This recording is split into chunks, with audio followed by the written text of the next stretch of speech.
داعيا إلى الله بإذنه وسراجا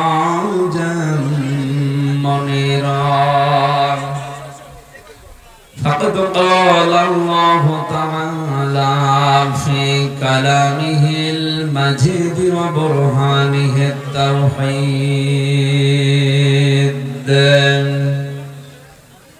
জবান খুলে পড়েন আউযু বিল্লাহি মিনাশ শাইতানির রাজীম বিসমিল্লাহির রহমানির রহিম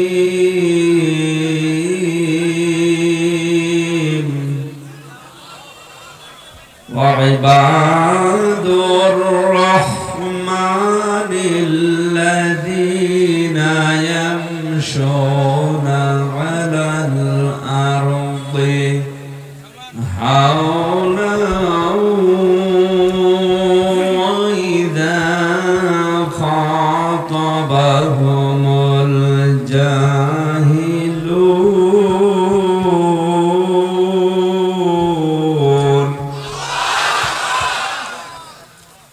وإذا خاطبهم الجاهلون قالوا سلاما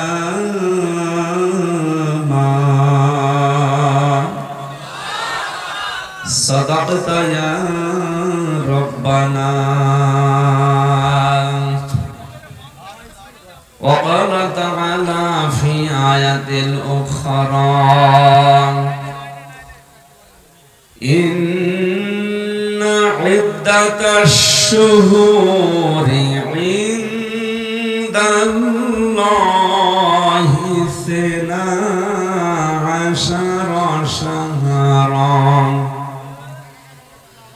12 شهرا في كتاب الله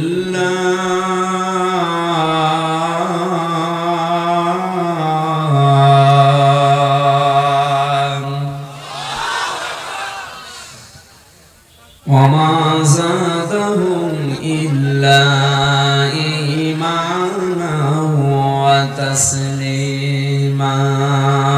اللهم صل على مولانا محمد وعلى آل سيدنا কত ব্যথা কত ভাবে শুয়েছো যে তুমি তোমারি খুনে লাল তায়েফের ভূমি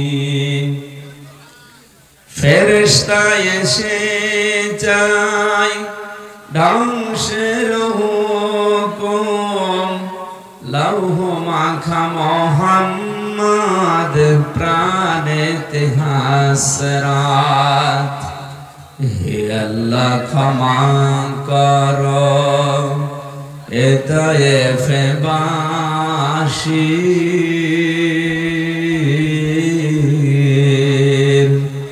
এরা বসনি তো আমি যে মোহাম্মদ হৃদয়ে মোহাম্মদ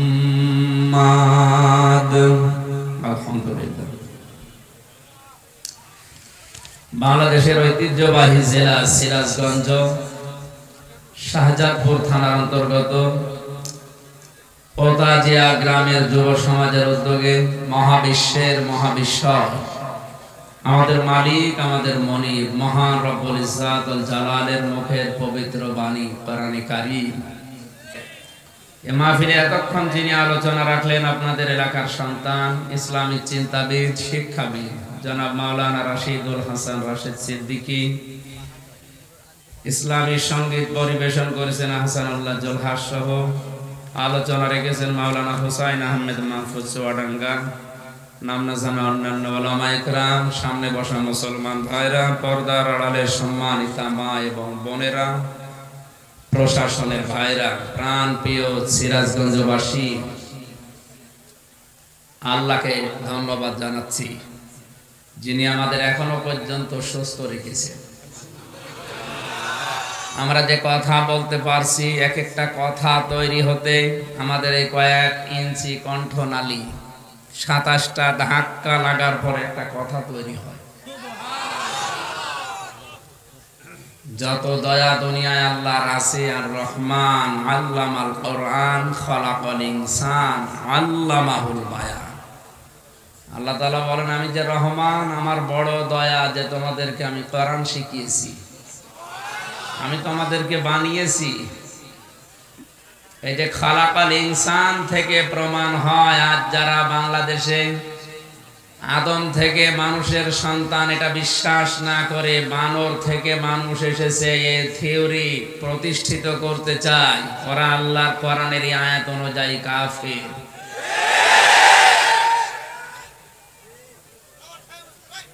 এই আমি তো হাত তুলতেও বলিনি, ঠ্যাং তুলে ফেলেছে কে? না না, ঠ্যাং তোলার দরকার নেই। আমি যতটুকু কথা বলবো, এটা একটা ক্লাস চলছে, কোরআনের একটা ক্লাস। কোরআনের ক্লাস হবে, আপনি যেন কোরআনের শ্রোতা হয়ে ছাত্রের মতো জবাব দেন। কাফেরের জানাজা পড়া জায়েজ আছে? এই বুঝে শুনে বলবেন। মুশরিকের জানাজা পড়া জায়েজ আছে? ওর জন্য ক্ষমা চাওয়া, দোয়া করা জায়েজ আছে? কথাটা যদিও সত্য মনে হচ্ছে, এইটাই কিন্তু বাস্তব। কোরআনে কারিমের আয়াত যারা বিশ্বাস করে না, মানে না, এক কথায় তারা ফতোয়া লাগবে না, ওরা কাফির। সুতরাং এরকম মানুষ যদি মারা যায়, ওর জন্য জানাজা পড়া, কবরে দেওয়া, দোয়া করা, মাগফিরাত কামনা করা সবগুলোই হারাম। কোন হারাম কাজ আপনি করবেন জেনে শুনে? সামনে যদি এরকম একটা কিছু দেখাতে পারেন যে প্রকাশ্য যারা কুফরি করছে কোরআনের সাথে, এ মানুষগুলোর আর জানাজা মুসলমানদের কবরে দেওয়া হবে না, এদের জন্য 50 না 50,000 গরু জবাই করলেও সব চলে যাবে। দেখবেন এমনি নাস্তিকরা টাইট হয়ে যাবে। মানুষ বানিয়েছেন আল্লাহ নিজে। কোরআনে কারিমে আল্লাহ জানালেন যে খালাকাল ইনসান, আমি মানুষ বানিয়েছি। আল্লামাহুল বায়ান, মানুষকে কথা বলা শিখিয়েছি, বায়ান দিয়েছি কে? এজন্য আমরা যারা কথা বলতে পারছি, আমরা তো বোবা না, খুশি হয়ে বলেন আলহামদুলিল্লাহ। শুকরিয়া আদায় করলে আল্লাহ ওই নিয়ামত আবার দুনিয়ায় বাড়িয়ে দেয়। এটা আমাদের জীবনে এখন কিন্তু নিয়ামত। আপনি যদিও দাম না দেন, যাদের ঈমান আছে তাদের কাছে এটা পৃথিবীর সবচাইতে বড় নিয়ামত। কারণ ওরা জানে কোরআনের এই অনুষ্ঠানে আসলে কোরআনের ইজ্জতে এর শ্বাস প্রশ্বাসে নিঃশ্বাসে নেকি হচ্ছে। আল্লাহ রাব্বুল আলামিন বলেন, ওয়াইদ তাআযানা রাব্বুকুম লাইন শাকারতুম লাযিদান্নাকুম ওয়া লাইন কাফারতুম ইন্না আযাবি লাশাদীদ।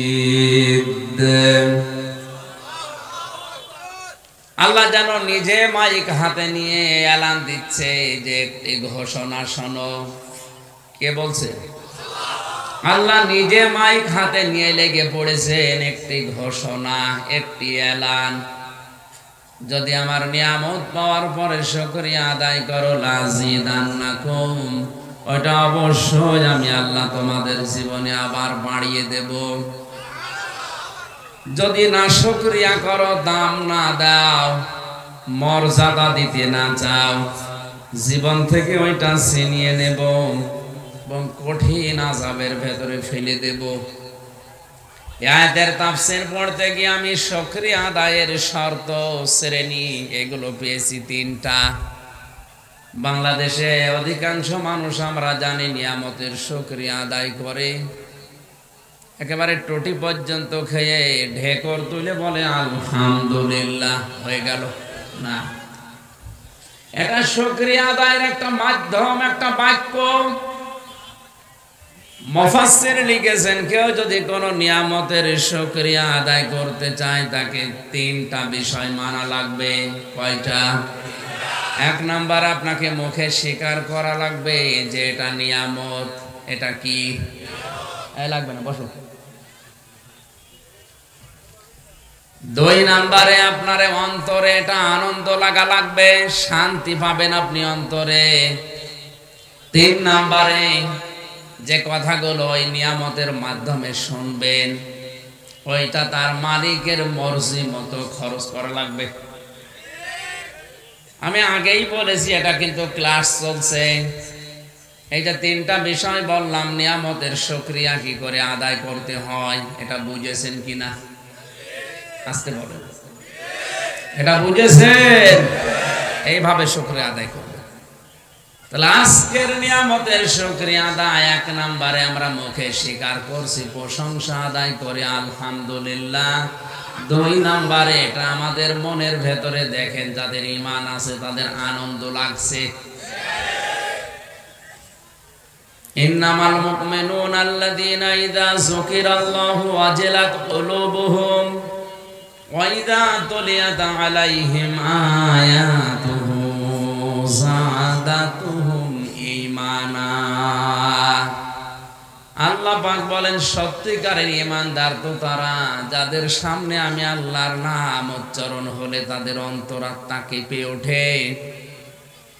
আর তাদের সামনে আমার কোরআনে কারীম থেকে যখন বোঝানো হয়, তেলাওয়াত করা হয়, যদি ঈমান থাকে ওই ঈমান আরো বেড়ে যায়।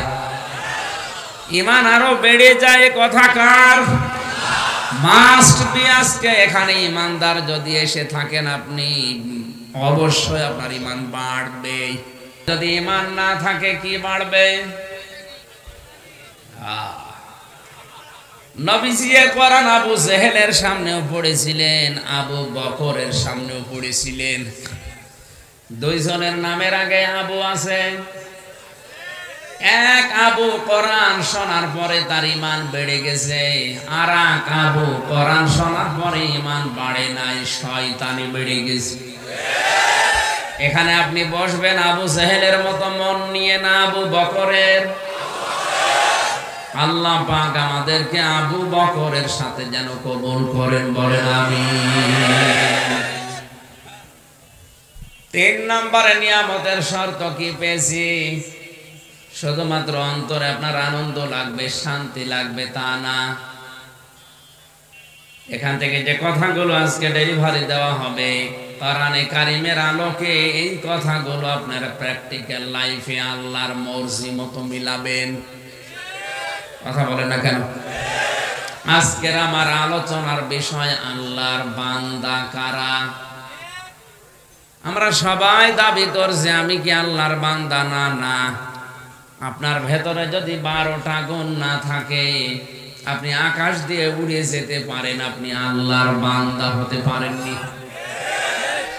আল্লাহ পাক তার জান্নাত বানিয়েছে কিন্তু গরু ছাগলের জন্য না, তার বান্দাদের জন্য। ফাদখুলি ফি ইবাদি ফাদখুলি জান্নাতি। আমার বান্দাদের ভেতরে প্রবেশ করো, এরপরে জান্নাতে যাও। তার মানে জান্নাতে যাওয়ার আগে আপনাকে বান্দা হওয়া লাগবে। কি হওয়া লাগবে?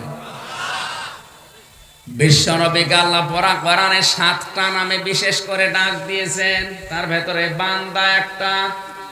এই শব্দটা এত আদরের শব্দ, এত মহব্বতের শব্দ। মুহাম্মদ রাসূলুল্লাহকে পর্যন্ত আল্লাহ বান্দা বলেছেন কোরআনে। ওয়াইন কুনতুম ফি রাইবিম মিম্মা নাযালনা আলা আবদিনা।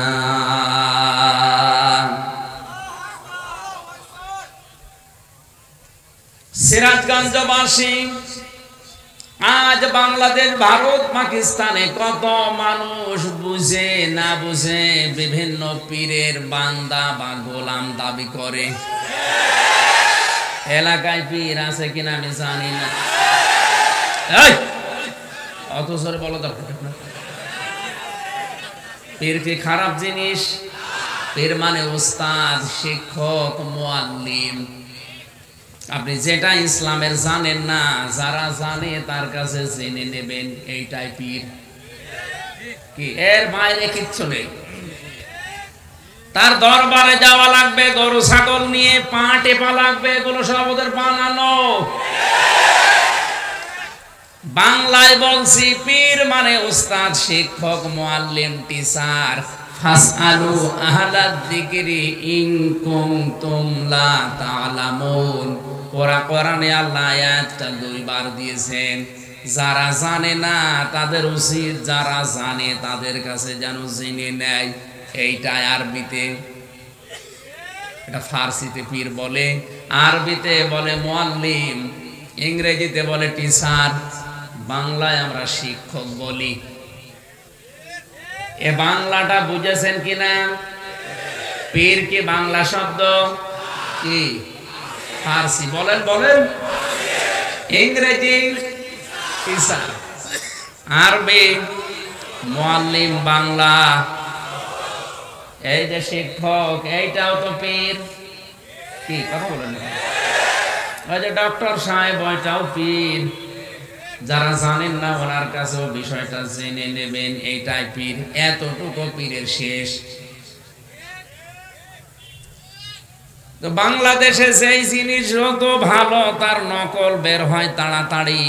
পীর তো ভালো, এই পতাশিয়ায় যে পীর এসেছিলেন, কি নাম জানো? শাহ মখদুম রহমতুল্লাহ আলাইহি।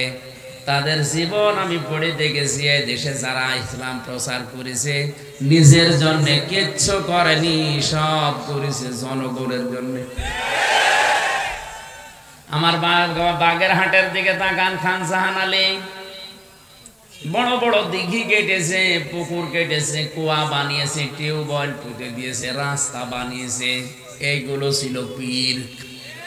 চট্টগ্রামের মরহুম আব্দুল জব্বার নিজের একটা কুড়ে ঘরও নেই, অথচ নবীজির ঘর, মাদ্রাসা বানিয়েছে কয়েক তালা। 1 থেকে কামেল পর্যন্ত সেখানে পড়ানো হয়। লক্ষ লক্ষ ছেলে মেয়েরা, উনি মারণের পরে যে হাজার হাজার লক্ষ লক্ষ ছেলে মেয়েরা দিন সেখানে শিখছে। নবী বলেন মরণের পরে মানুষের সব আমল বন্ধ হয়ে যায়, কিন্তু 3টা আমল জারি থাকে তার ভেতরে। যদি দিন আপনি রেখে যান, দিনের শিক্ষা, ওই শিক্ষাটা যত মানুষ দুনিয়ায় নেবে, আপনি কবরে বসে বসে সওয়াব পেতেই থাকবেন। মাওলানা রাশেদুল ভাই যে মাদ্রাসা বানিয়েছে, আসার সময় দেখেছি উনি হয়তো মারা যাবে 50 বছর পর।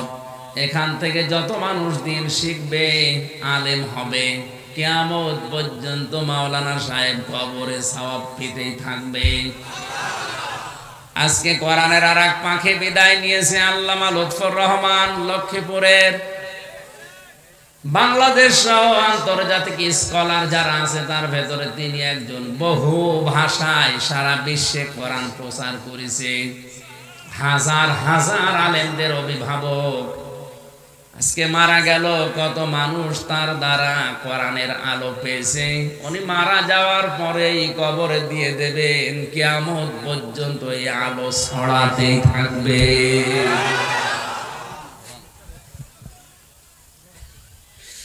সিরাজগঞ্জবাসী, আমি যেটা বোঝাতে চাই এখানে, পীর শব্দটা ভালো আমরা উল্টা অর্থে নিয়েছি, কারণ অধিকাংশ মানুষের শব্দটা নিয়ে ব্যবসা করে খায়। এই কারণে আজকে থেকে ক্লিয়ার যে যারা জানেন না, যারা জানে ইসলামের বিষয় তার কাছে জানতে যাবেন। এইটার নাম ফার্সিতে পীর বলা হয়। এর বাইরে কিছু করা তার জন্য আপনি পারবেন না, খুশি করতে পারবেন না। আপনি মনে করেন যদি পীর সাহেবকে একটা এরকম শাল চাদর দিয়ে খুশি করব, আরে ভাই আপনার আগে আপনি তো 2000 টাকার শাল কিনেছেন, আপনার আগে একজন 5,000 টাকার শালরে দিয়ে গেছে। পৃথিবীর মানুষকে খুশি করা মানুষের দ্বারা সম্ভব না, কারণ এই যে পেটটা, আল্লাহর নবী বলেন মানুষের এই পেট ভরবে না কোন পর্যন্ত জানো? পৃথিবীর মানুষকে যদি বলা হয় 1 মাঠ ভর্তি তোমাকে স্বর্ণ দেওয়া হয়েছে, সে বলবে আল্লাহ আমি যদি আর একটা মাঠ ভর্তি স্বর্ণ পেতাম তাহলে আমার ভালো হতো। আর একটা মাঠ ভর্তি যদি স্বর্ণ দিয়ে দাও, বলবে আর একটা যদি পেতাম। মানুষের পেট ওই পর্যন্ত ভরবে না যতক্ষণ কবরের মাটি পেটে না যায়। এই ছেলে কথা বলো, কোন ধরে আবার কথা বলো।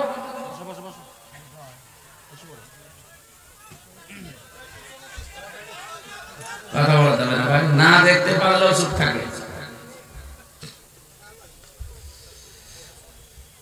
কত মানুষ দেখছেন না, নীরব হয়ে শুনছে। আপনার জন্য যদি ডিস্টার্ব হয় কবিরা গুনাহ হবে আপনার, কারণ ফাস্তামিউ লাহু ওয়া আনসিতু, দুইটা শব্দ এখানে।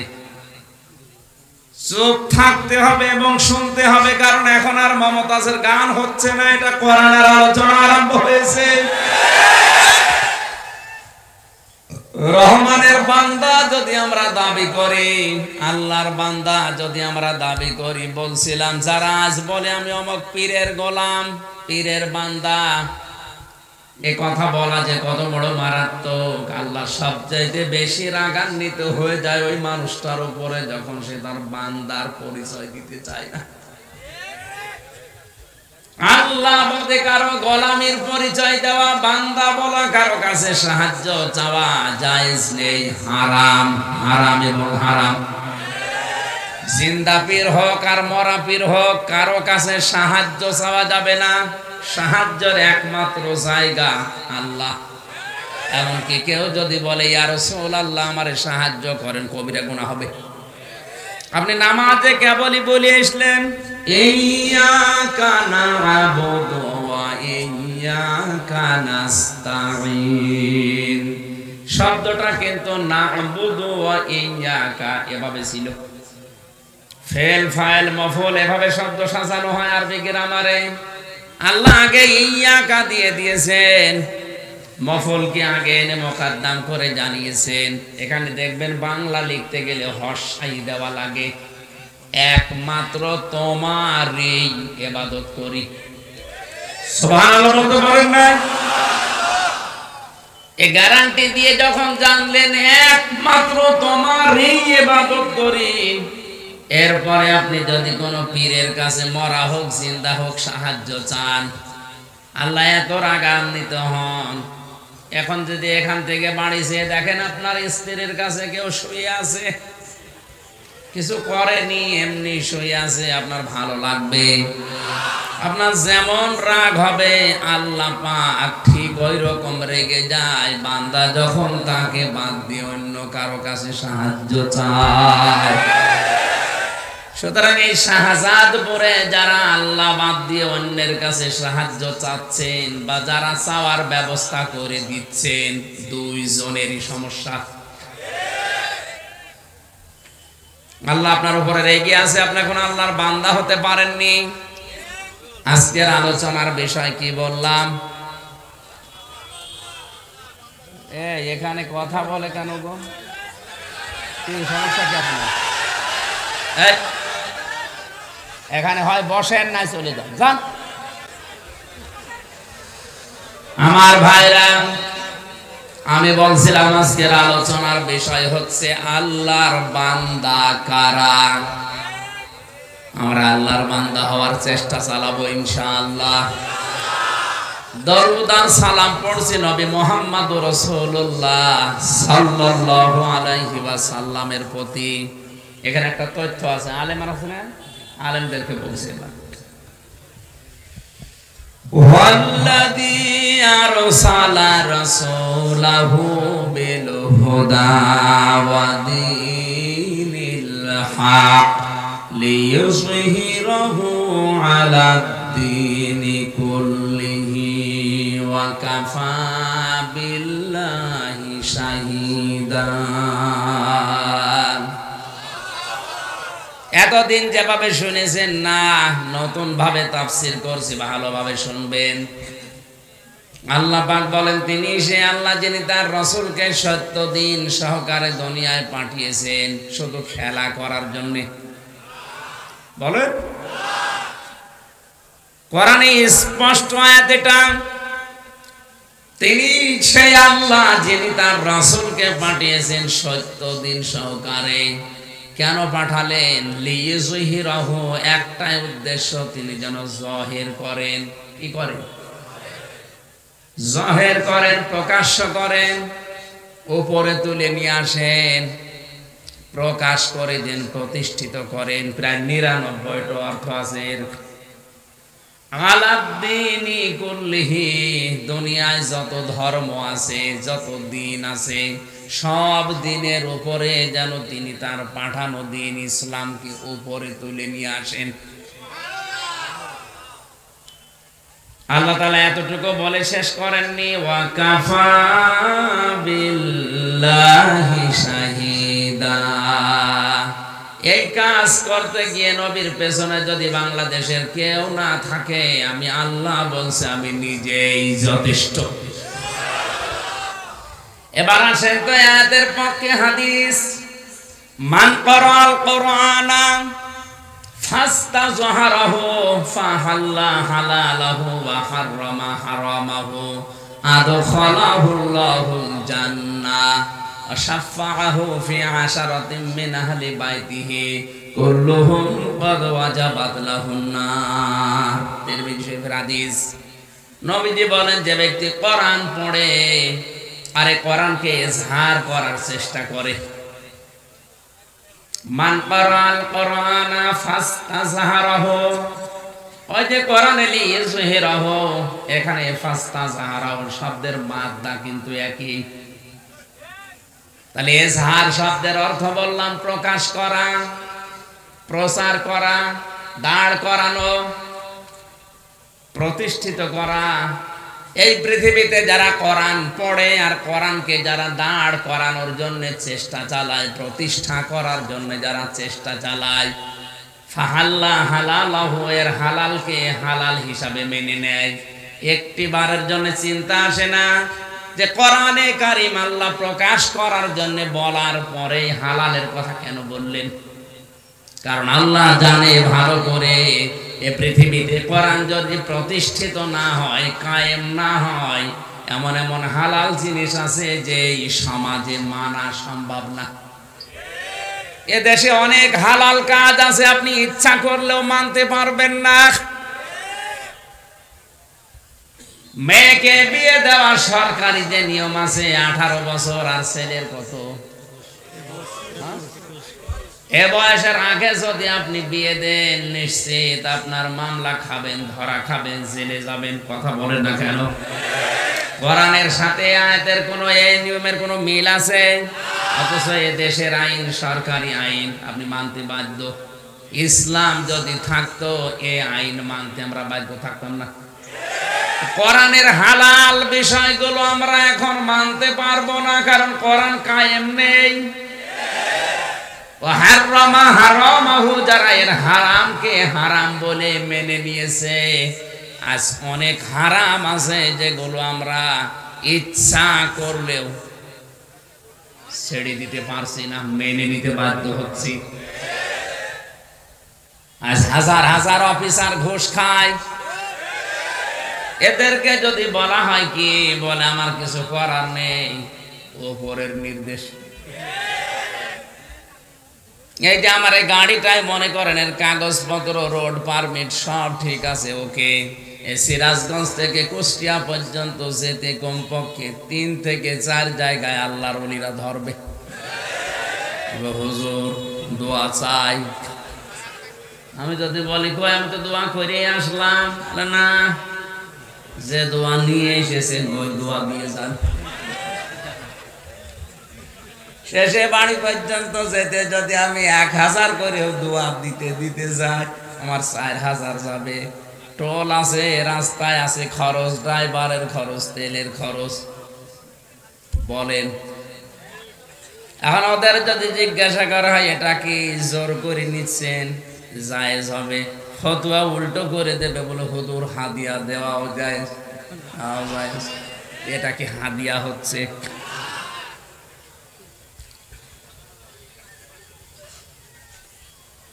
এক সাহাবীকে নবীজি ইয়ামেন দেশে পাঠাচ্ছিলেন, মুআজ ইবনে জাবালকে ডাক দিয়ে বললেন, মুআজ ইবনে জাবাল, ওই দেশে তোমাকে দায়িত্ব দিয়ে পাঠাচ্ছি, দায়িত্বশীল যতক্ষণ থাকবা হয়তো মানুষ তোমার ভয়ে বিভিন্ন হাদিয়া তোহফা দেবে, হাদিয়া তোহফা ওই পর্যন্ত গ্রহণ করতে পারবা যতক্ষণ ওটা হাদিয়া থাকে, কিন্তু ওটা যদি ঘুষের পর্যায়ে পড়ে যায় তখন আর ওটা নিতে পারবা না। আজ যেই মানুষগুলো আমার কাছে গাড়ি থেকে 4000 টাকা মনে করেন নিয়ে নিল 4 জায়গায়, ওই পোশাক না পরে যদি এই পোশাক পরে থাকতো আমি হাদিয়া দিতাম। হাদিয়া হয় কি করে? এটা এতটুকু শেষ করেননি, এমন এমন হারাম কাজ আছে ও নিজে করতে ইচ্ছা করছে না, উপরের অর্ডারে বাধ্য হচ্ছে, উপরে যিনি আছে বলছে কর, নাই তো তোর এখানে ট্রান্সফার করে দেব, তোর চাকরি খেয়ে নেব, বাধ্য হয়ে হারাম কাজ করা লাগছে। এই জন্য নবীজি বলেন, কোরআন যারা ইজহার করবে, প্রতিষ্ঠা করবে, আর হালালকে হালাল জানবে, হারামকে হারাম জেনে মেনে নেবে, আদখালাহুল্লাহুল জান্নাহ, আল্লাহ নিজে তাদেরকে জান্নাতে প্রবেশ করাবেন। আশফাআহু ফি আশারাতিন মিন আহলি বাইতিহি কুল্লুহুম ক্বাদ ওয়াজাবাত লাহুন নার। এখানে একটা তথ্য আছে, এইদিকে তাকান। তার জন্য সুপারিশের অনুমতি দেওয়া হবে তার পরিবারস্থ লোক থেকে এমন 10 জনের ব্যাপারে যাদের জন্য জাহান্নাম ওয়াজিব ছিল। কি ছিল? তার মানে জাহান্নামে যারা যাবে। এখানে একটা ছোট্ট সূক্ষ্ম বিষয় লুকিয়ে আছে। আমি জেলখানা যাওয়ার আগে 20 সাল পর্যন্ত এই বিষয়টা ক্লিয়ার ছিলাম না। জেলে যাওয়ার পরে আমার অনেক আলেমের সাথে পরিচয় হয়েছে, বিশেষ করে মাওলানা মামুনুল হক, মাওলানা সাখাওয়াত হোসেন রাজি, এই সমস্ত আলেমদের কাছে বসে বসে যে বিষয়টা আমি পেয়েছি। আমি এতদিন পর্যন্ত যেখানে লেখাপড়া করেছি, যে সার্কেলে, ওখানে এরকম ভাবে জানতাম যে কবিরা গুনাহ করে যদি কেউ তওবা না করে মারা যায়, ওই লোকটা জাহান্নামে গেলে মহান আল্লাহ ওকে আর বের করে দেবে না। কিন্তু মাওলানা মামুনুল হকের সাথে, মাওলানা সাখাওয়াত হোসেন রাজির সাথে বহুদিন, প্রায় 2 বছর 8 মাস আমরা পাশাপাশি এই বিষয়টা নিয়ে প্রায় 15-20 দিন একাধারে আমরা আলোচনা করে ক্লিয়ার আমার কনসেপ্ট এসেছে। কোন মানুষ যদি শিরিক আর কুফর, শিরিক আর কুফর করে কেউ যদি মারা যায়, ওই লোকটার জন্য বিনা হিসাবে বিনা বিচারে জাহান্নাম, ওর জন্য আর কিছু নেই। কিন্তু কোন মানুষের যদি ঈমান থাকে আর ওই মানুষটা যদি এই দুনিয়াতে গুনাহ করে, সে কবিরা গুনাহ হতে পারে, সগীরা গুনাহ হতে পারে, তওবা করার সময় যদি না পায় আর যদি বাগী না হয়, এই মানুষটা যদি জাহান্নামে আল্লাহ দিয়েও দেয় কোনো কারণে, ঈমান যদি থেকে থাকে, মহান আল্লাহ তাকে যে কোনো দিন আবার বের করে নিয়ে হাউজে কাউসারের পানি থেকে গোসল করে আবার জান্নাতে দিয়ে দেবে। কিন্তু এখানে সূক্ষ্ম বিষয়টা কি? আপনার ঈমান যদি থাকে, কি থাকে? আজ বাস্তবতায় তো বাংলাদেশের দিকে আমি তাকিয়ে দেখি, ঈমান থাকার মতো অনেকেরই অনেক বিষয় নেই। আমরা জানি এখানে যারা বসে আছেন যে ওযু করলে ওযু ভেঙে যায় 7টা কারণে, নামাজ পড়লে নামাজ ভেঙে যায় 19টা কারণে, হজ করলে অনেক হজও ভেঙে যায় 5টা কারণে, রোজা করলে রোজাও ভেঙে যায় 2টা কারণে, আমল বা কাজ করলে কাজও ভেঙে যায়, নষ্ট হয়ে যায় 2টা কারণে। এগুলো জানেন কিনা? তাহলে ঈমান যদি আপনি আনেন, ঈমানও ভেঙে যায় 10টা কারণে। ওই 10টা কারণ যদি কারো ভেতরে থাকে আর ও লোকটা যদি বলে না আমার ঈমান আছে, আল্লাহর কসম আপনি তো মুশরিক, আপনি তো কুফরি করি, আপনার ঈমান শেষ হয়ে গেছে। আপনি আর আবু জেহেল এখন সমান। আবু জেহেল যেমন জান্নাতে যাবে না, আপনিও যাবেন না। এখন যদি বলেন কি আবু জেহেলের মতো অত খারাপ আমি, আরে ভাই ও বিশ্বাস করতো আল্লাহ একজন আছে। কি বেশি বললাম না? ও বিশ্বাস করতো আল্লাহ একজন আছে।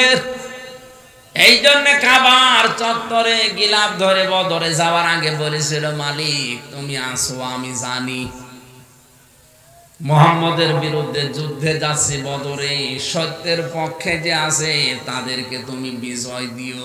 ওর দোয়াও কবুল হয়ে গেছে।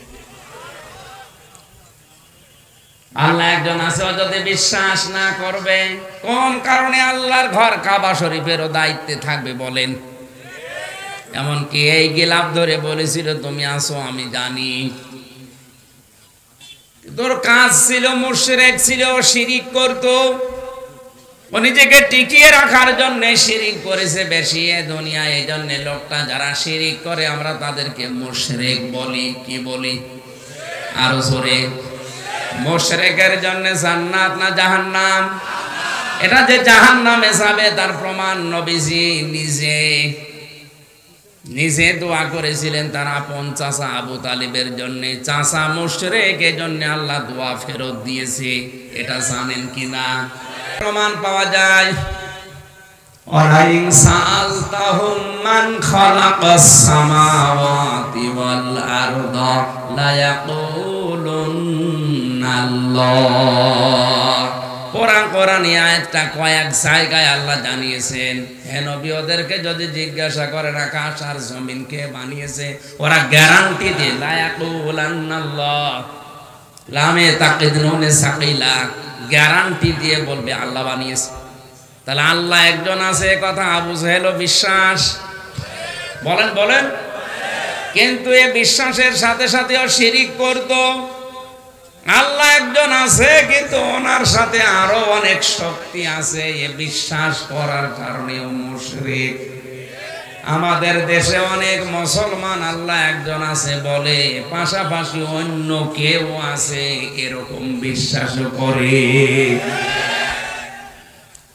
এজন্য যারা শিরিক করবে তার 1 নম্বরে ঈমান নষ্ট হয়ে যাবে, 2 নম্বরে যারা কুফরি করবে তাদের ঈমান নষ্ট হয়ে যাবে, 3 নম্বরে যারা নেফাক করবে, মুনাফিক যারা সব ধর্মকে সমান মনে করবে।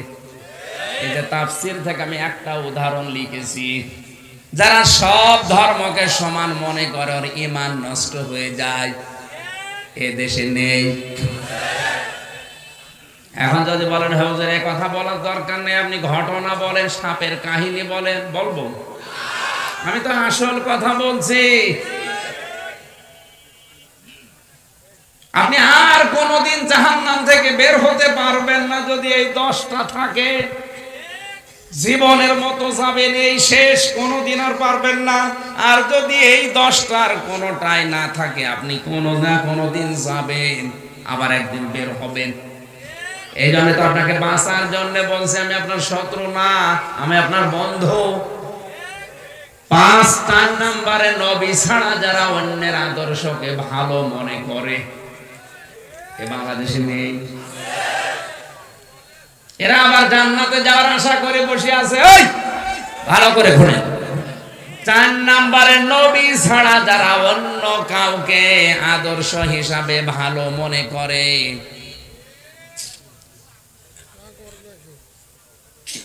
করে না, কেউ করে না।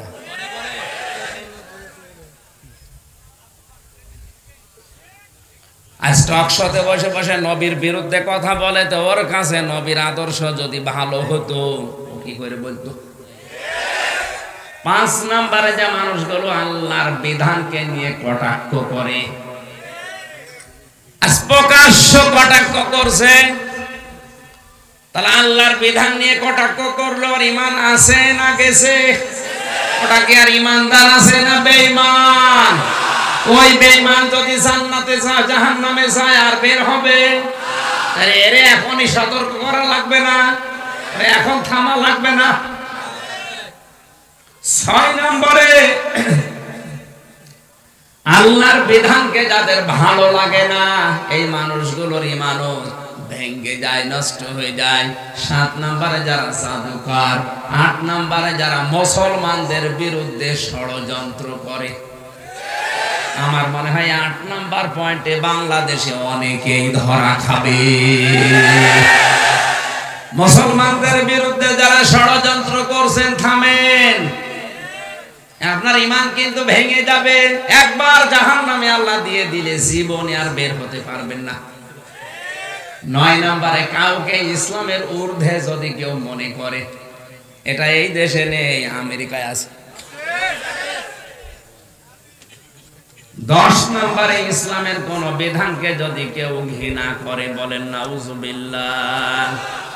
আল্লাহ আমাদের হেফাজত করুন, বলেন আমিন।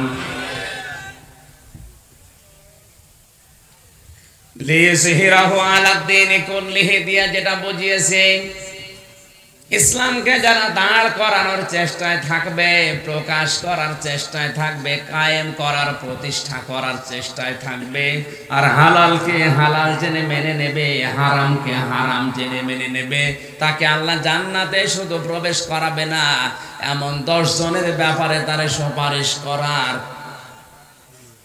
অনুমতি দান করবে যাদের জন্য জাহান্নাম ওয়াজিব হয়ে গিয়েছিল। সুতরাং ওই যোগ্যতা অর্জন করার জন্য আজ আমাদেরকে কোরআন পড়তে হবে। এখানে কোরআনের হাফেজ হওয়া লাগবে সে কথা নেই। মান ক্বারাআল কোরআনা, যে ব্যক্তি কোরআন পড়বে, হাফেজ হওয়া ফরজ না। হাফেজ হওয়া ফরজ না, কোরআন ফরজ। কোরআন পড়া কি?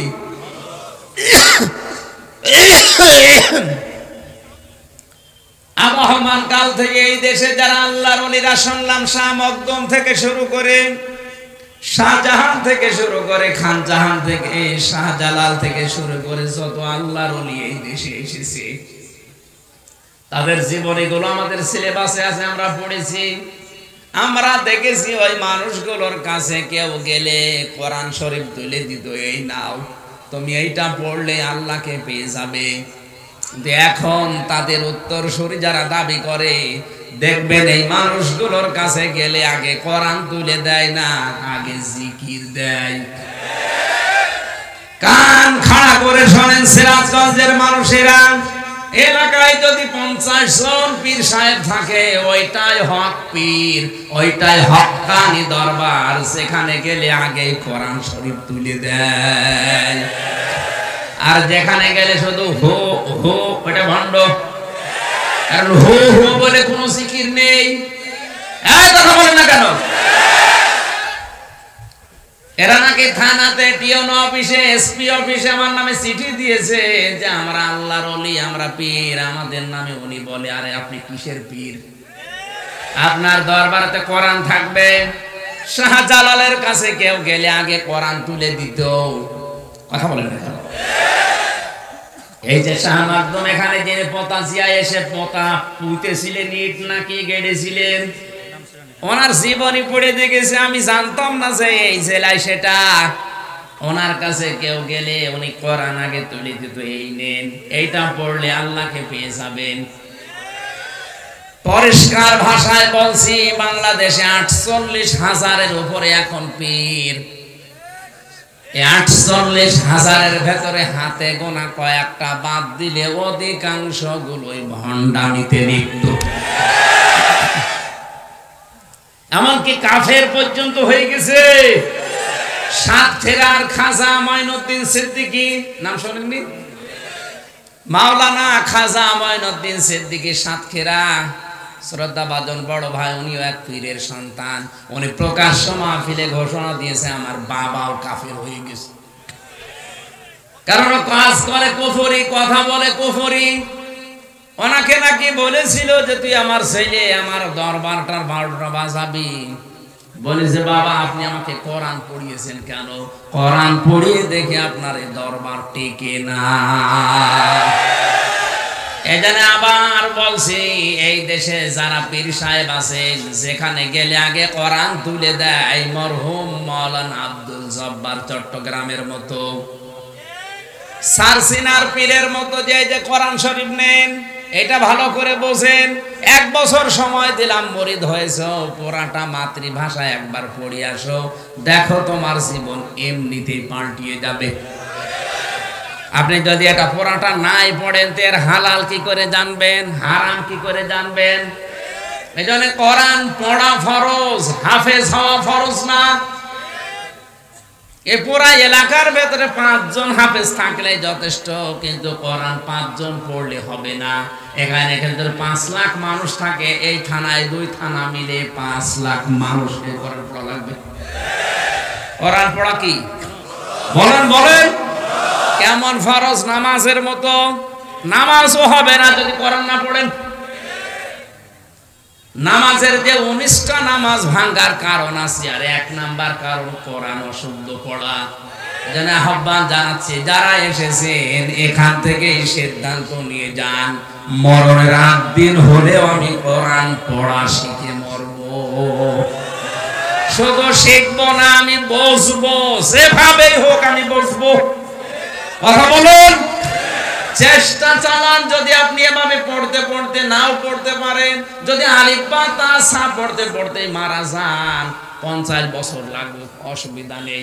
আপনি তালেবে ইলম হয়ে যাচ্ছেন, আর তালেবে ইলম মরে গেলে কোনো হিসাব নেই। সুবহানাল্লাহ বলতে পারেন নাই? অনেকে বলে হুজুর দোয়া করেন ছেলে যেন আব্দুল কাদের জিলানী হয়, এমনি হবে? রাশেদুল ইসলাম যে মাদ্রাসা বানিয়েছে, ওই রকম মাদ্রাসায় আব্দুল কাদের জিলানীকে তার মা নিয়ে গেছে। ওস্তাদ ডাক দিয়ে বলছে, বাবা বলো আলিফ। আব্দুল কাদের জিলানী বলছে, হুজুর আলিফের মানে কি? হ্যাঁ, আলিফের মানে আমি জানি না। যে জিনিসের মানে হয় না, অর্থ হয় না, ও জিনিস পড়ি আমি করবো কি? পড়বো না। ওস্তাদ বলে, বাবা জি তুমি কি জানো আলিফের মানে? বলে, হ্যাঁ আমি মায়ের কাছ থেকে শুনেছি। কি শুনেছো বলো দেখি।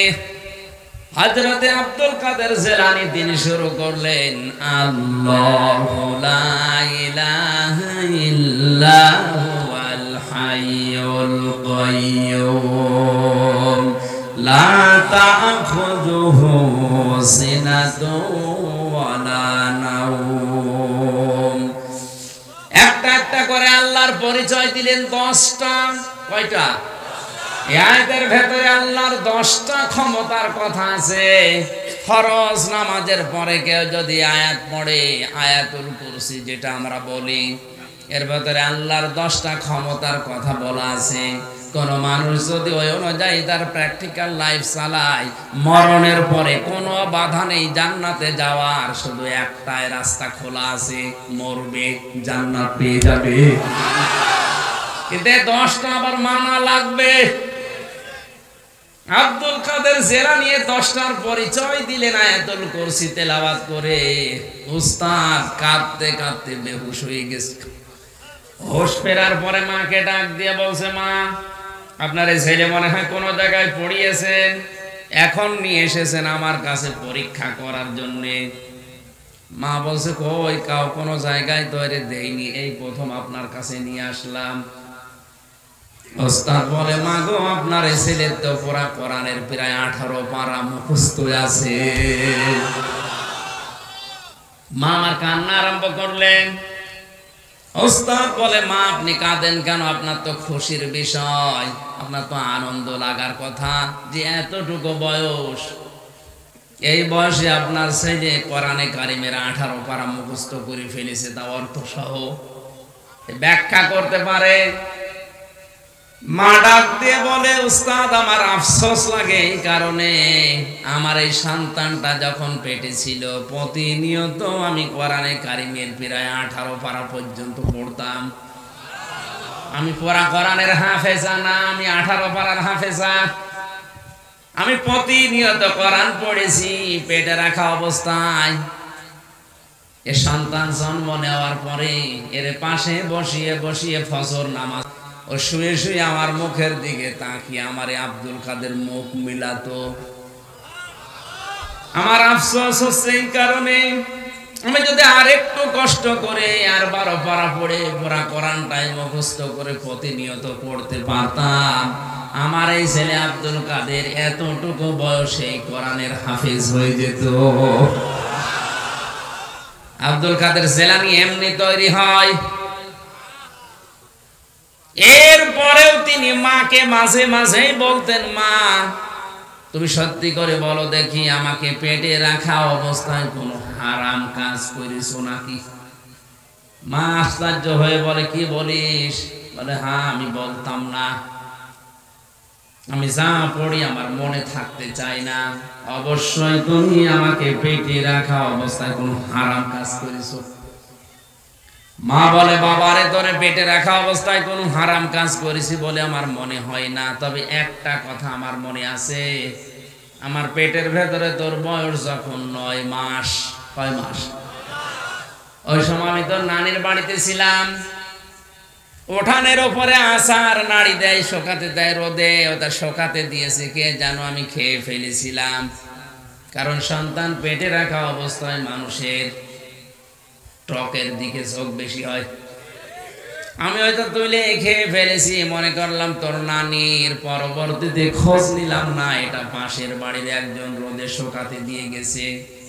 বাবা আব্দুল কাদের, মানুষের জিনিস আমি না বলে খেয়েছি তোকে পেটে রাখা অবস্থায়, এই কারণেই মনে হয় তোর পড়া মনে থাকে না।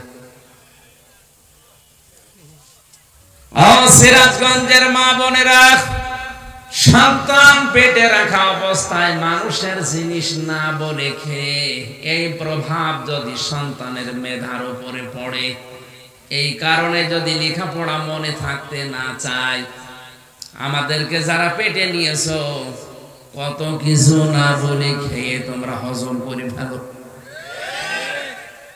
আব্দুল কাদের জিলানী এমনি খালি দোয়া করলে আসবে, পেট ঠিক করা লাগবে।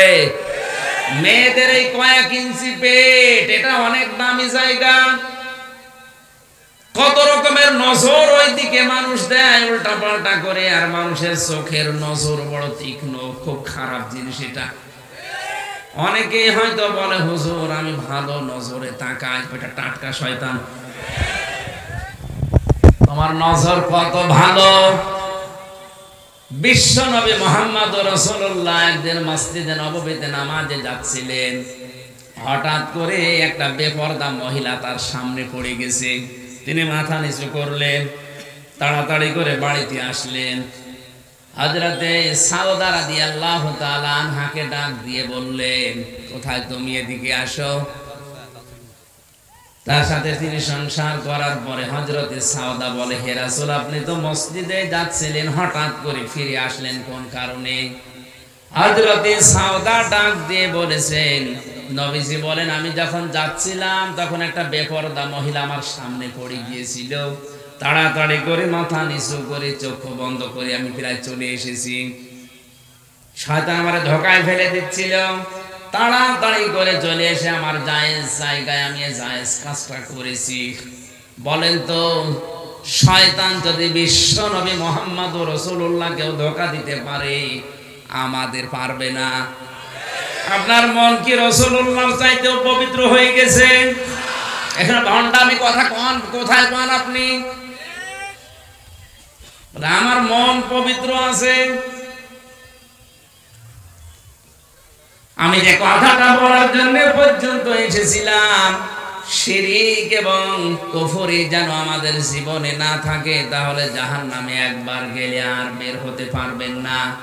সুতরাং কোরআনে কারীম আমাদের এই মুহূর্তে থেকে পড়া দরকার, যেমন তেমন ভাবে না, আব্দুল কাদের জিলানীর মতো বুঝে বুঝে। আমি কথা দিয়ে যাচ্ছি, এখানে যারা এসেছেন আজকের এই দিন থেকে আগামী বছর যদি এখানে অনুষ্ঠান হয়, 1 বছর সময় পাবেন, কোরআনটা আপনি একবার হলেও মাতৃভাষায় শেষ করেন। আমি প্রায় 75 বারের উপরে শেষ করেছি, আমার তো আয়ত্ত হয়ে গেছে ইনশাআল্লাহ। আপনি পড়েন একবার, দেখবেন আপনাকে দিয়ে এলাকায় যারা শিরিক আর বেদাত করাতে পারবে না। কারণ এটা আলো। এটা কি? সূরা ফুরকান আমি পড়েছি একটা মাত্র আয়াত, ফুরকান মানে পার্থক্যকারী সত্য মিথ্যাকে। এলাকায় যারা সত্য মিথ্যাকে মিশ্রণ করে ফেলে, আপনি কোরআন কারীম পড়লে পার্থক্য করে ফেলবেন। কোরআনের আরেক নাম আছে কোরআন আয-যিকির। কোরআনের নাম কি? এর আরেক নাম আছে আল কিতাব, এর আরেক নাম আছে শিফা। 53টা নাম আমি কোরআনের পেয়েছি। প্রতিটি নামের ভেতরে সিগনিফিকেন্স আছে, একটা ভাব, সুন্দর একটা জিনিস লুকিয়ে আছে। কিতাব বলা হয় কোরআনকে কেন? আমি এখানে একটা সূক্ষ্ম তথ্য বের করেছি, ভালো করে শুনেন। আছেন তো আপনারা? কোরআনে কারীমকে কিতাব বলা হয় এই কারণে, পৃথিবীতে একটাই কিতাব আছে, তার নাম আল কোরআন। দুনিয়ায় আর যত বই আছে, কিতাব আছে, এগুলো কিন্তু আসলে কিতাব না, এগুলো কোরআনের সব ব্যাখ্যা। আল্লাহু কানাল বাহরু মিদাদান লিকালিমাতি রাব্বি লানাফিদাল বাহরু ক্বাবলা আন তানফাদা কালিমাতু রাব্বি ওয়ালাউ জিনা বিমিসলিহি মাদাদা। আল্লাহ পাক বলেন, নবী আপনি বলুন, তামাম দুনিয়ার সব পানি যদি খালি হয়ে যায়, যত গাছ আছে দুনিয়ায় যদি কলম হয়ে যায়, দুনিয়ার জিন আর ইনসান মিলে যদি লেখা শুরু করে, কিয়ামত পর্যন্ত লিখতেই থাকবে, আমার কোরআনের ব্যাখ্যা শেষ করা যাবে না। ওয়ালাউ আন্না মা ফিল আরদি মিন শাজারাতিন আকলামু ওয়াল বাহরু ইয়ামুদ্দুহু মিন বা'দিহি সাবআতু আবহুরিম মা নাফিদাত কালিমাতুল্লাহ ইন্নাল্লাহা আজিজুন হাকীম।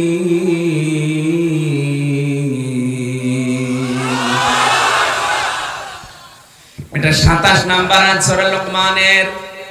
আল্লাহ পাক বলেন, যদি জমিনের যত গাছ আমি বানিয়েছি, সব গাছকে যদি কেউ কেটে কেটে কলম বানিয়ে ফেলে, 7টা সমুদ্রের পানিকেও যদি কেউ কালি বানায়, এরপরে আরো সমুদ্র যোগ করে, আল্লাহ এই কথাগুলো ব্যাখ্যা স্বরূপ বলছেন, এই কারণে যেটা সম্ভব না।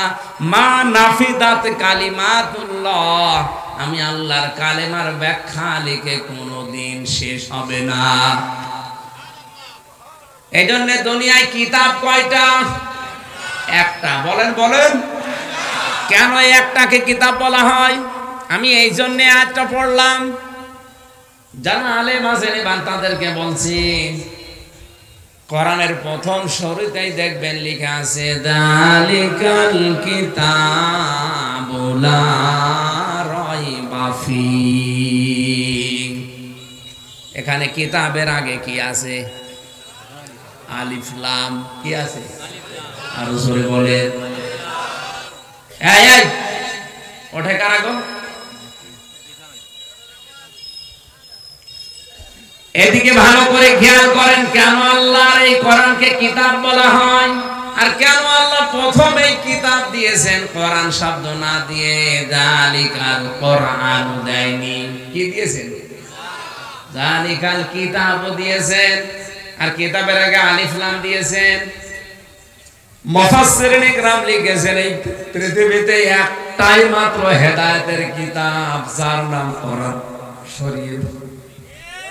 এখন যদি কোরআন কাউকে হেদায়েত দিতে না পারে, পথ দেখাতে না পারে, ওর মনের পরিবর্তন ঘটাতে না পারে, বুঝবেন ওইটা জাহান্নামে যাওয়ার জন্য তৈরি হয়েছে। কিতাবে কোরআনে কারিমের নাম কয়টা বললাম? 53টার উপরে। কয়টা? তাফসিরে ফি জিলালিল কোরআনে প্রায় 55টা আছে, কোনটা জায়গায় 53টা আছে। তাফসিরে খাজেনে, তাফসিরে কাবিরি আছে প্রায় 59টা। অনেক অনেক জায়গা অনেক নাম আছে, আমার মুখস্থ আছে যেগুলো, তার ভেতরে অন্যতম এই 4টা: আল কিতাব, আয-যিকির, আল ফুরকান, আল কোরআন। জোরে বলেন আল্লাহু আকবার।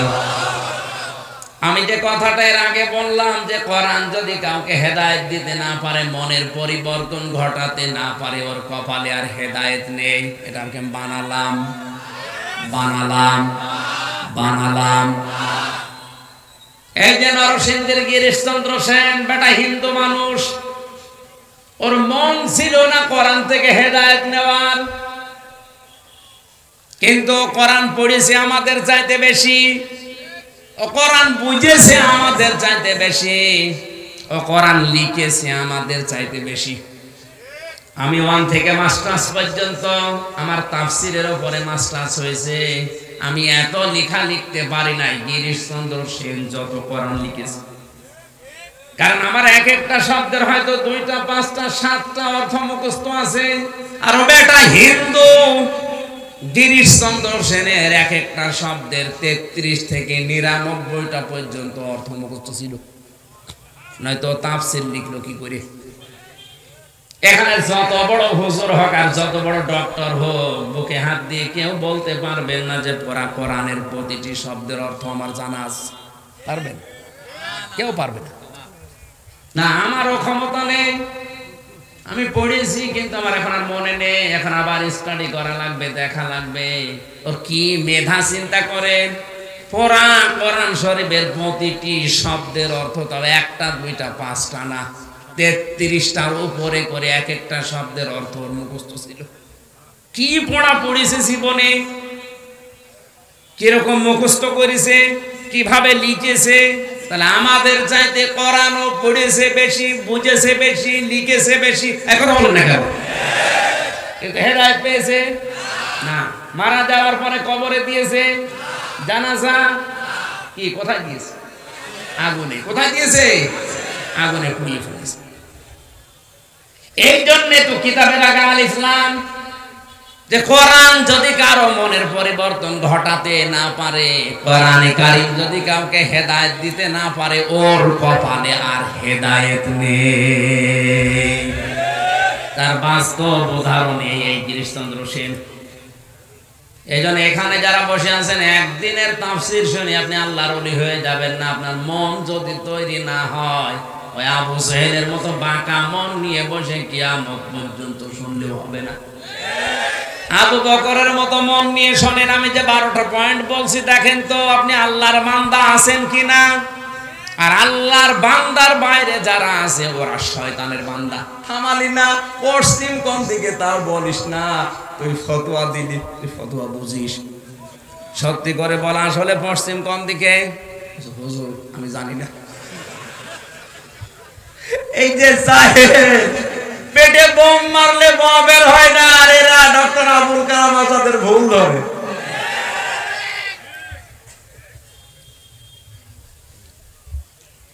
তিন নম্বরে আল্লাহ পাক বলেন, হে নবী, ওই মানুষগুলো আপনার রবের জন্য রাতের বেলা দাঁড়িয়ে যায়। কার জন্যে? والذين يبيتون لربهم سجدا وقياما। রাতের বেলা যখন দাঁড়ায় তারা শুধু দাঁড়িয়েই থাকে না, কোরআনে কারীম তেলাওয়াত করে। জেলখানার ভেতরে মাওলানা মামুনুল হককে দেখেছি রাত 2টা 2:30টার সময় উঠে 4 পারা 5 পারা দাঁড়িয়ে দাঁড়িয়ে, এখন 50 বছর বয়স, তাও পড়তেছে। আমার 33 বছর বয়স, আমার পা লেগে যায় 2 পারা পড়তে। অথচ বেটার মাথায় ব্যথা। দেখবেন যখন আদালতে আসে তখন কোণের ভেতরে ভর দিয়ে আসে। অথচ এরপরও জেলের ভেতরে থাকাকালীন প্রতিদিন এই 3টা বছরে তাদের তাহাজ্জুদ আর নফল নামাজ মিলে প্রায় 6-7 পারা করে পড়ে। আমরা পারি না। আমিও তো হাফেজ, আমার মাথাও ব্যথা না, পাও ব্যথা না। 2 পারা পড়তে গেলে কেমন যেন লাগে। আমার বয়স 33, ওনার বয়স 50, তারপরও ইবাদতে আমি পারছি না ওনার সাথে। কারণ ইবাদতের ভেতরে একটা মজা আছে। যদি রাতের বেলা তাহাজ্জুদ নামাজে আপনি কান্না করতে পারেন সেজদা দিয়ে, স্ত্রী ব্যবহারে ওই শান্তি পাবেন না।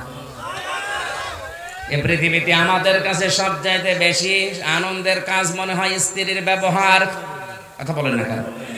কিন্তু তাহাজ্জুদের নামাজে যদি আপনি গুনার কথাগুলো স্মরণ করে কান্না করতে পারেন বড় একটা সেজদা দিয়ে, এমন একটা আনন্দ পাবেন, মজা পাবেন, দেখবেন দুনিয়াতে ওই মজা আর কোথাও নেই।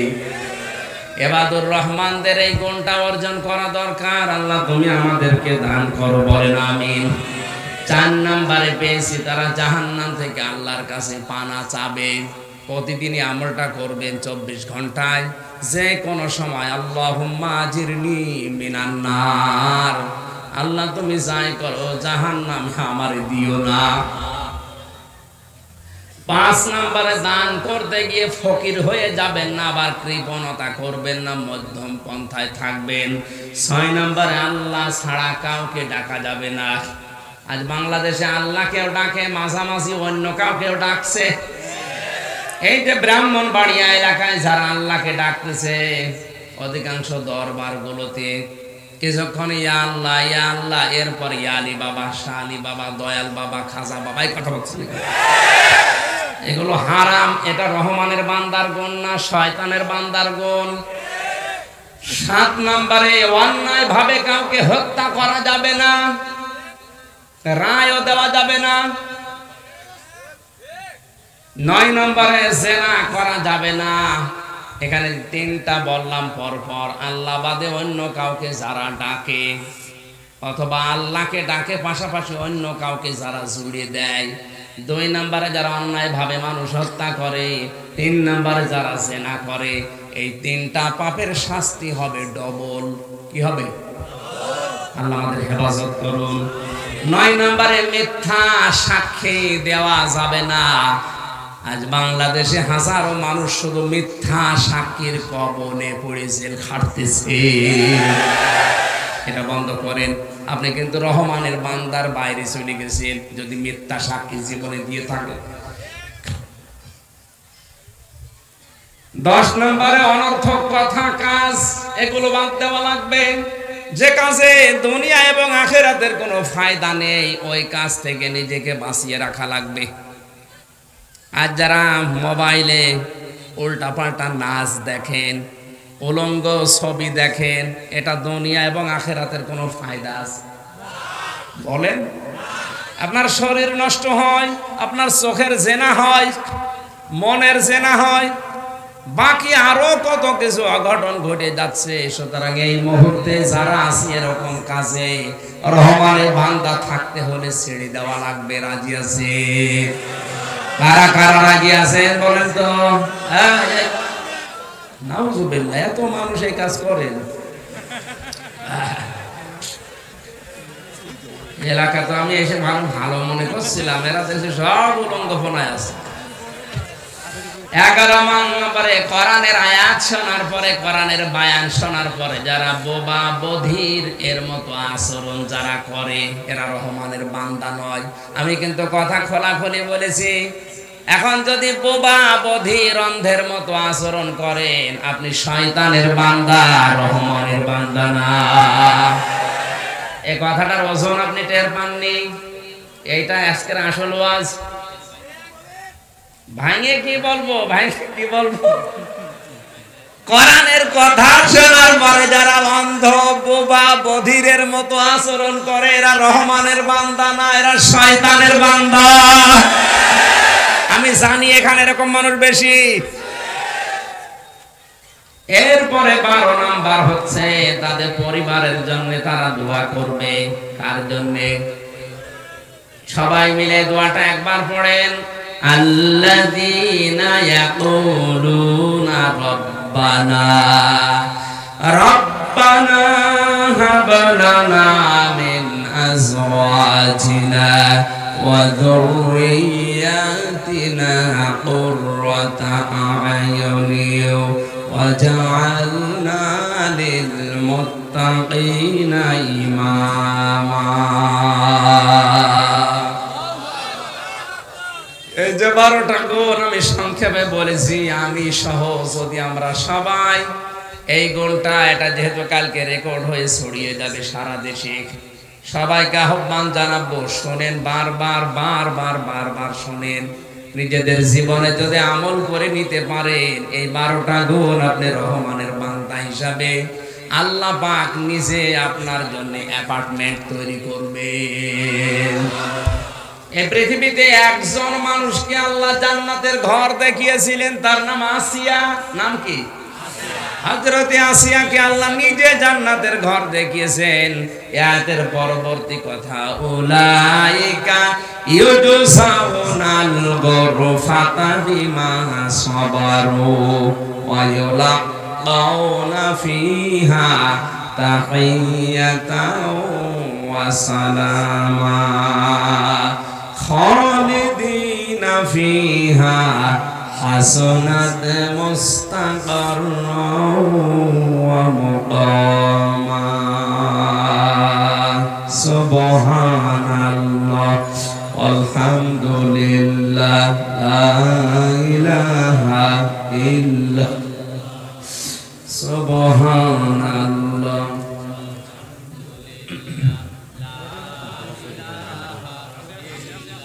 সম্মানিত ভাইরা, কয়েকদিন আগে এই যে সিরাজগঞ্জের উল্লাপাড়ার কোন জায়গায় যেন এসেছিলাম, কালিয়াকোট।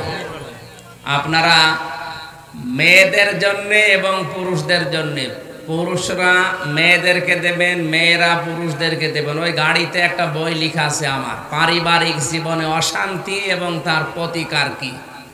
কোরআন হাদিস এবং নবীজি কিভাবে তৈরি করেছিলেন ওইভাবে লেখা আছে। ওইটা যাওয়ার সময় নিয়ে উপহার দেবেন, কাজে লাগবে।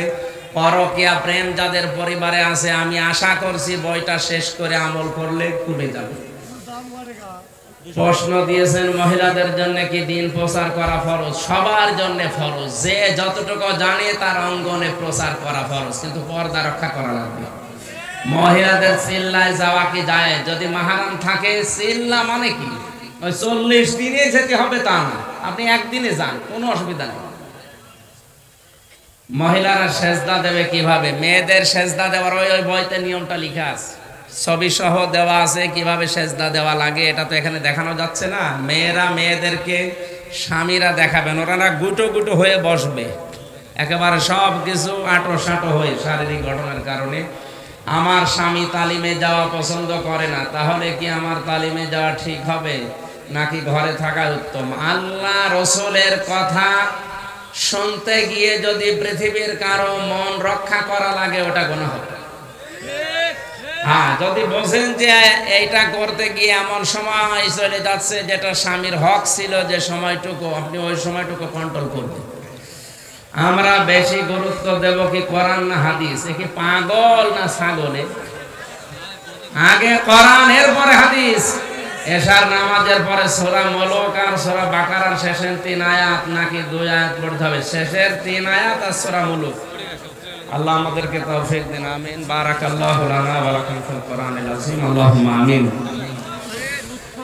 রব্বানা যালামনা আনফুসানা ওয়া ইল্লাম তাগফির লানা ওয়া তারহামনা লানাকুনান্না মিনাল খাসিরিন। রব্বুল আলামিন,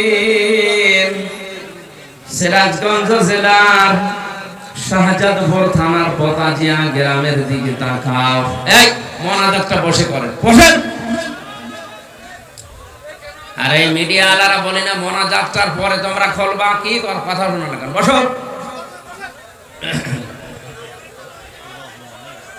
আর দোয়া ও মক্খল ইবাদত, দোয়া হচ্ছে ইবাদতের মগজ। এটা বসেন না কেন? দোয়া হচ্ছে, বসেন। আমরা কোন পীরের কাছে, কোন বাবার কাছে না, কার কাছে? আল্লাহর কাছে আমাদের জীবনের কথাগুলো আমরা মন থেকে জানাবো। রব্বানা আতিনা ফিদ দুনিয়া হাসানা ওয়া ফিল আখিরাতি হাসানা ওয়া কিনা আযাবান নার। রব্বুল আলামিন, সারা জীবন অপরাধ করে জীবনটা নষ্ট করে ফেলেছি। হাত ওঠায় কথা বলবো ভয় করে, লজ্জা করে। আমাদের পেছনের দিকে তাকিও না, তোমার রহমতের দিকে তাকাও। জিন্দেগীর গুনাহগুলো মাফ করে দাও। আল্লাহ তাআলা হযরত আদম থেকে পর্যন্ত যত মানুষ কবরে আছে কোরআনের ইজ্জতে maaf করে দাও। বিশ্বনবী মুহাম্মদ রাসূলুল্লাহর রওজায় আজকের আলোচনার সওয়াবগুলো পৌঁছিয়ে দাও। এই মাহফিলের আয়োজন করতে গিয়ে তোমার যে যুবক বান্দারা মাত্র 3 দিনের ব্যবধানে এত কষ্ট স্বীকার করেছে, এই যুবকদেরকে যে মা পেটে নিয়েছে মায়ের পেট তুমি ধন্য করে দাও। আল্লাহ আমার বিশ্বাস, আমার ঈমানের বিশ্বাস হচ্ছে তোমার নবী যদি এখন বেঁচে থাকতেন এই যুবকগুলো তাদের জীবন দিয়ে হলেও তারা পার দিত। 3টা দিনের ব্যবধানে কোরআনের ইজ্জতে যারা এত কষ্ট করতে পারে কোরআনের প্রসারে প্রসারে তোমার নবীকে জীবন দিয়ে হলেও রক্ষা করত। আল্লাহ তাআলা এদেরকে তুমি তালহা ইবনে সুবাইরের মতো কবুল করে নাও। এদেরকে যে মা পেটে নিয়েছে মায়ের পেট তুমি খাদিজার মতো হযরতে রহিমার মতো বানিয়ে দাও। সম্মানিত মা বোনদেরকে তুমি হযরতে ফাতেমা হযরতে আয়েশার সাথে কবুল করো। অনেক পরিবারে শান্তি নিয়ে আল্লাহ শেফায়ে কামেলা আজরা